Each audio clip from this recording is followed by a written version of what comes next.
What's up everyone, I'm Eldridge, and welcome back to Slaves to No Man, the series in which I own Europe with the Slavic tribe of the Sklaveni. Now today, once again, I'm going to have a lot of cool history about the early Proto-Slavic tribes, and we're also going to talk more, of course, about my plans for this beautiful campaign. So last time, what I did is I destroyed a lot of Huns. I crushed the Budinians. They are no longer a problem. I have to say right now, I'm not actually sure whether or not they still have a horde hiding somewhere, or if I actually killed them all. But it doesn't really matter as soon as this Roxolanian guy shuts up.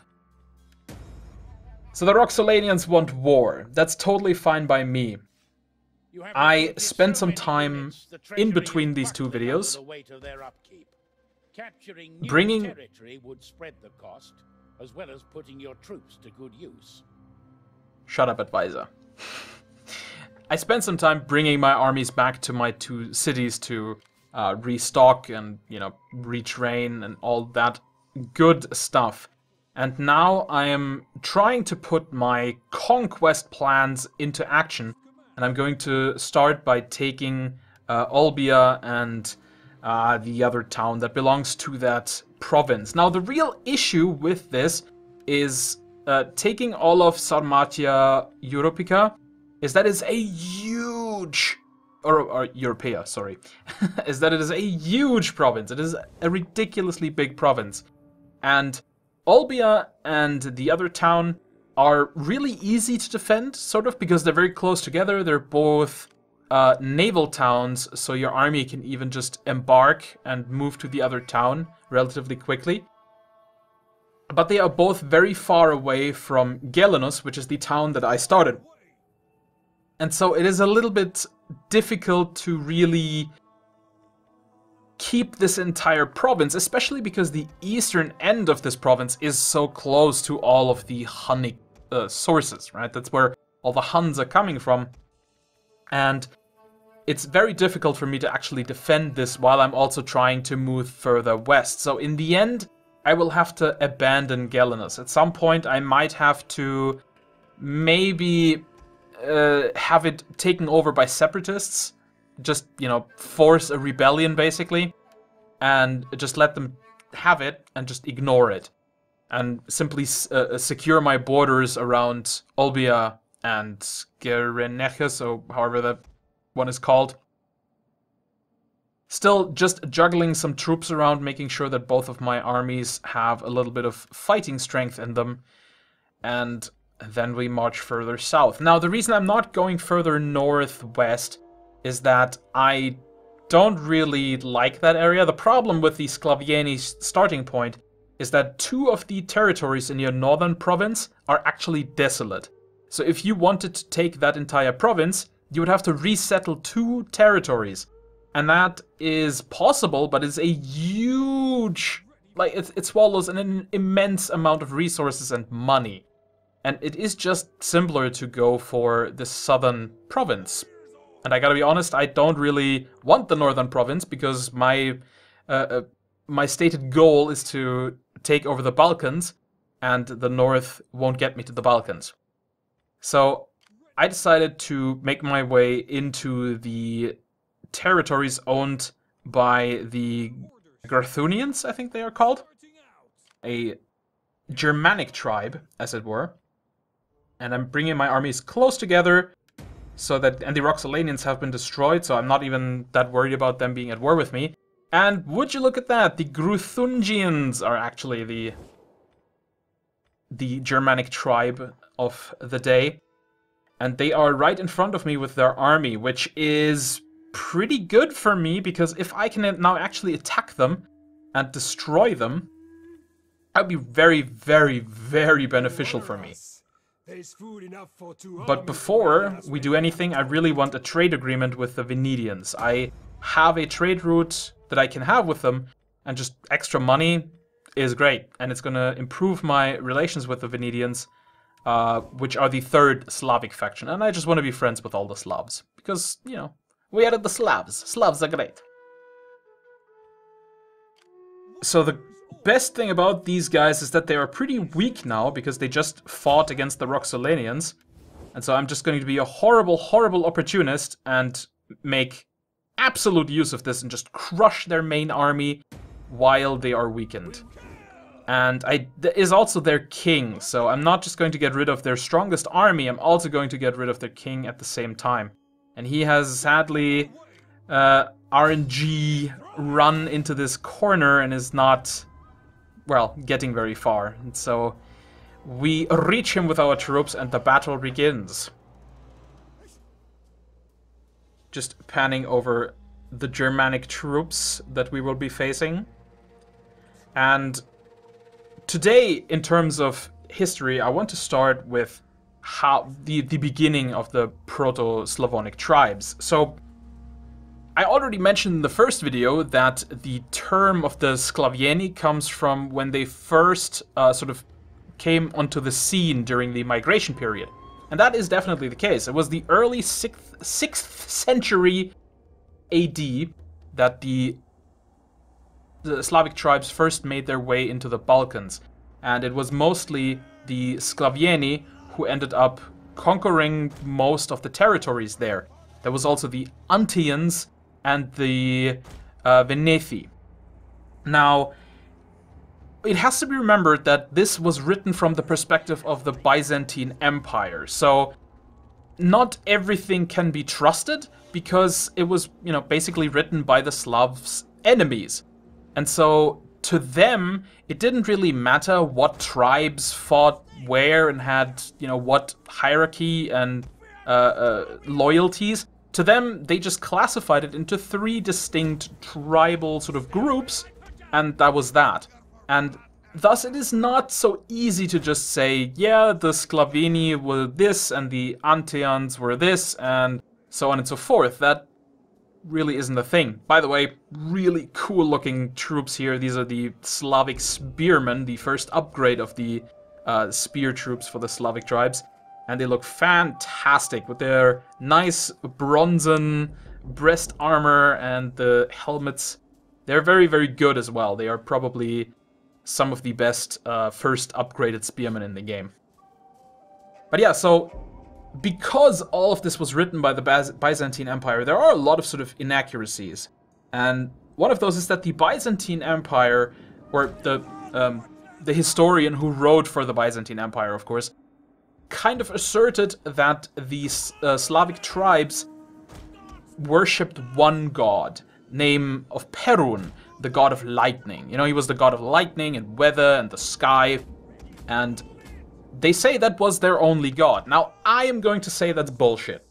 I'm going to say that this specific historian didn't know what he was talking about.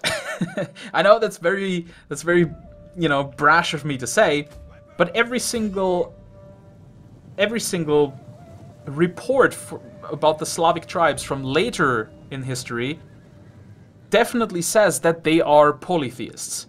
So it doesn't really make any sense that they would suddenly turn to polytheism when Christianity is on the rise. So to me, this is a bit of nonsense. I'm very glad, by the way, that my enemy here chose to flank very far off with his skirmishers, allowed me to run straight into them with my cavalry. I'm a little worried about this cavalry flanking around me and getting my archers, but luckily he decides to come down the hill so I can destroy him with my spearmen. And we have a large battle breaking out, but I'm pretty confident I have more troops than him. I have a lot more troops coming from up on the hill as well. They're gonna be exhausted by the time they're there because they had to climb a mountain. Quite literally. But I think we're going to be fine. They don't really have that much infantry, so once I can punch through that with my infantry, we should be able to give them good. And here's my second army coming in now. Alright, so basically, I think the reason why the Byzantine Empire and the specific historian claimed that the Slavic tribes were monotheistic is that the Byzantine Empire at this point was Orthodox Christians, right? They were very, very hardline Orthodox Orthodox Christianity. And it hadn't been that many years, it had only been a few hundred years since Christians were actually very much persecuted throughout the Middle East and Europe, right? They were persecuted by the Jews, they were persecuted by the Romans. And as such, because of this dynamic, I think that the Byzantine scholar, in this case, was just not comfortable with the fact that pagans were once again defeating Christians. Because, yes, the Slavic tribes came in such numbers that they just ran over the Byzantine forces for a while. Of course, after a while that stopped, but there were so many of them that they couldn't just hold them back while still, you know, remaining their borders in other places. And so they kept losing for a while. And I am going to assert that they didn't like that very much. And especially this specific historian didn't like it very much. That suddenly pagans were, you know, winning against Christianity again. And so in an effort to make it sound less pagan and less polytheistic, they claimed the Slavs to be believing in one god. Now, that's the you know, they were petty children argument, but there's also another argument that I want to make, and that is that maybe they just didn't know better, because here's the thing, right? In polytheistic tribes, and even today in Europe, I think that a lot of people treat Christianity in kind of a polytheistic way, that you pray to specific things that you care about, right? If you pray to a god or a idol of sorts for a specific thing, geez, it is going to be something that you personally care about. So, and the reason I say that even today Christians are kind of polytheistic in Europe is because saints are a really, really, really important part of a lot of Christianity, especially Catholic Christianity, throughout Europe. People have their patron saints. So somebody who goes wandering a lot will, you know, say, will have a medallion of a patron saint of travel, for example. And wonderfully, we crushed the army, so we are victorious very decisively, just destroyed these Germanic tribes. And the great thing is, he did have a secondary army, and it was not in range. So it was actually kind of lucky that they fled into this peninsula. It allowed us to crush most of their troops. And I actually am in range to attack these guys. And sadly, they run away just a tad bit too far. But we might in fact be able to crush the main army, which would be rather fantastic. Yes, okay, cool. So we are just going to auto-resolve this and just destroy them. Blah! Taken out. And that is the rest of those forces. Now we just have a tiny little army that we have to deal with. And the siege of the town in the south is going to be so much easier. There it is, Chersonesus. Now, basically where I was going with this argument about the saints is that people pray for things that they care about. So they pray to saints nowadays, and back in the olden times when they were polytheistic, they prayed primarily to the gods that did things that interested them. So for example, a farmer, a Germanic pagan farmer, would probably pray more to Thor for good weather, and would pray to Frey and Freya for fertility of his crops and even of his wife, his family in general, because, you know, having more children was actually a part of survival still. So, you know, those were the gods that they would pray to, and maybe not so much Odin, or if it was a Germanic pagan, obviously Wotan, or Tyr, because wisdom and justice aren't really all that important to a peasant farmer. A peasant farmer cares about staying alive, right? And so what you would see is that they would choose these specific gods, right? And if you are talking then about warriors, warriors would obviously then pray to a war deity, right? To give them protection in war, to encourage them and all that sort of thing. And why wouldn't that also be the case with these invading Slavs, right? These Slavic tribes invade the Balkan Peninsula, and they are mostly fighting against the Byzantine Empire, so mostly they would be praying to gods of war. So it could definitely also be that, you know, this was just basically how that went, if you will. Now, I have no proof of this, of course. This is just my personal theory. I'm not, you know, a learned historian. I'm a self-taught historian. So feel free to just completely dismiss it. But that is how I like to see it. And I think it kind of makes logical sense, if you think about it. So I do believe that these early Slavic tribes were absolutely polytheistic and not monotheistic.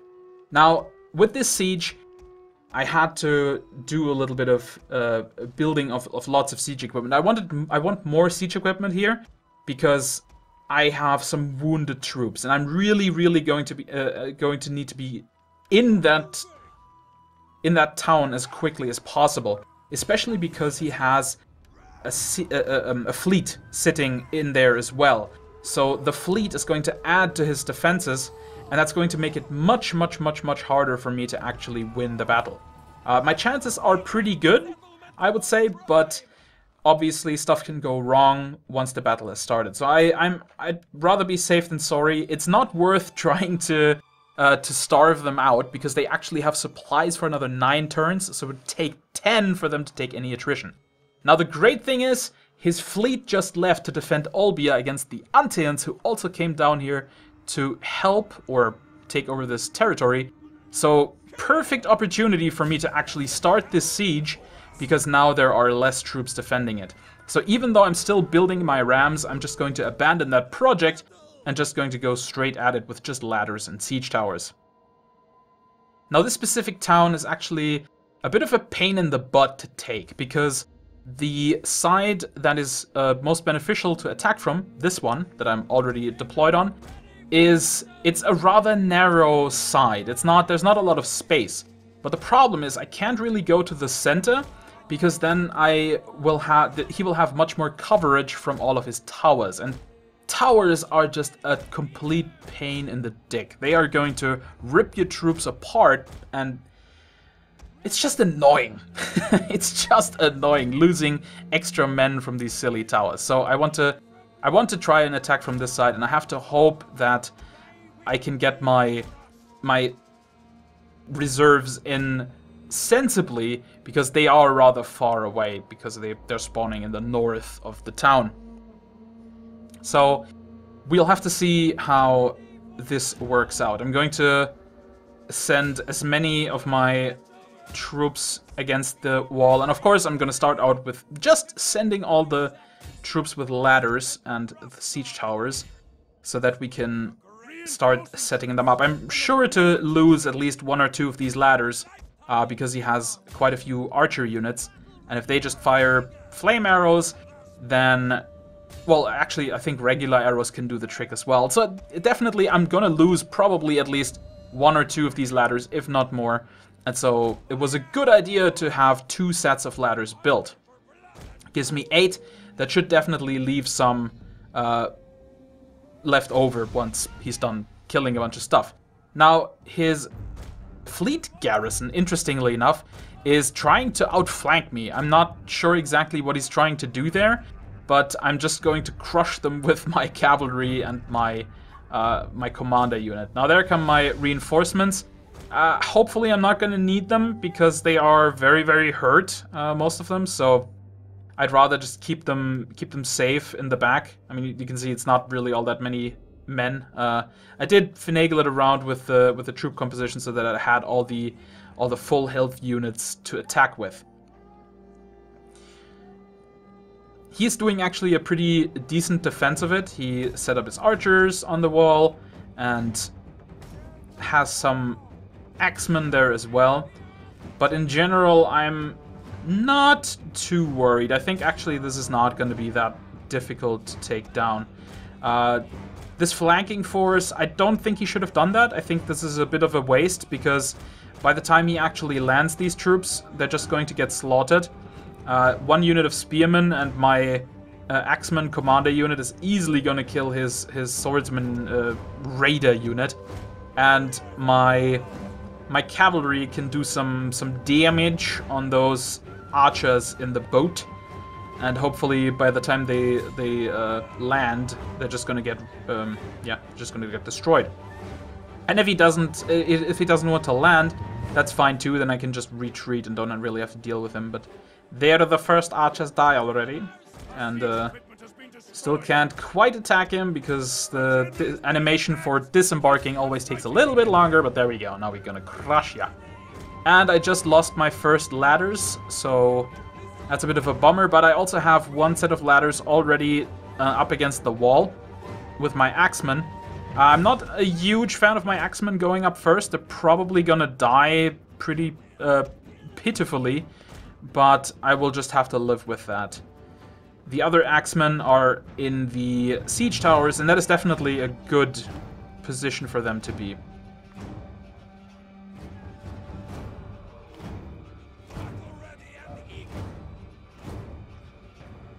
Now, the last thing I wanted to say historically wise, is that eventually, of course, once the Sklaveni took over the Balkan regions that they did accept suzerainty of the Byzantine Empire. So they didn't entirely resist throughout history. At some point, they accepted Christianity and they accepted the suzerainty of the Byzantine Empire, and that was it wasn't the end of the Slavic tribes, but they definitely altered, and the Slavic tribes in the Balkan regions took on a lot of the culture of the Byzantine Empire, and by extension a lot of the other Turkic tribes. So that's why in regions such as Albania and Bosnia, Herzegovina, Serbia, you do have those influences from the sort of Arabic and Turkic world as well. But back to this battle, we are doing pretty well. We're getting all of our awesome upgraded spearmen on the wall, which is going to render his cavalry completely useless. And we're still probably gonna do relatively well against his other troops. However, these swordsmen over here are a bit of a tough nut. They are smashing pretty harshly into our spearmen. Even with 3 spearmen units, they are still doing us quite some bit of damage. But now that the 3rd one is interfering, we are doing we're gonna crush them eventually. Now, the archers have decided to run away after my skirmisher cavalry smashed them with their javelins, which is quite awesome.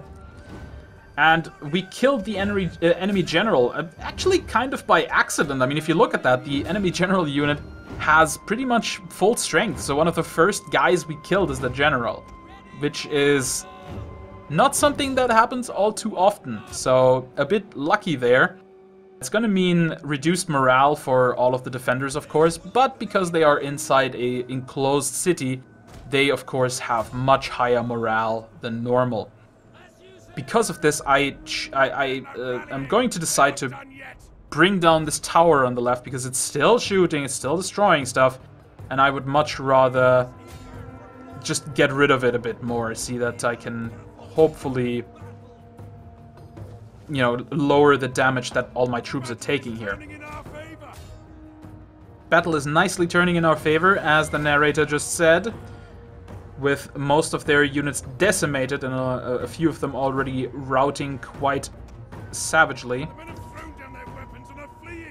I've got some fleeing units as well, and I really got to be careful with my general unit there that I'm so bravely running into the city with. But what are you gonna do? I really do need to add more combat strength, and yeah, I should have definitely added my reserves earlier. I kind of forgot about them, to be honest, but okay, I'll just send them in right now. And the cavalry still doesn't really have a place to attack because I can't get into the city with them. That's the problem. When you don't take any rams, you can't get your cavalry into the enemy city. But it's looking pretty good. Most of what they have left is archers. They have a few more weakened spearman units, and we should be able to roll up their flanks now. We just sent their general unit packing. The archers are fleeing, and that looks to be it for the defenders. Everything is routing, and victory for the Sklaveni! And that is it for episode 2, folks. I've been the Cloaking Donkey, and I'll see you in another video.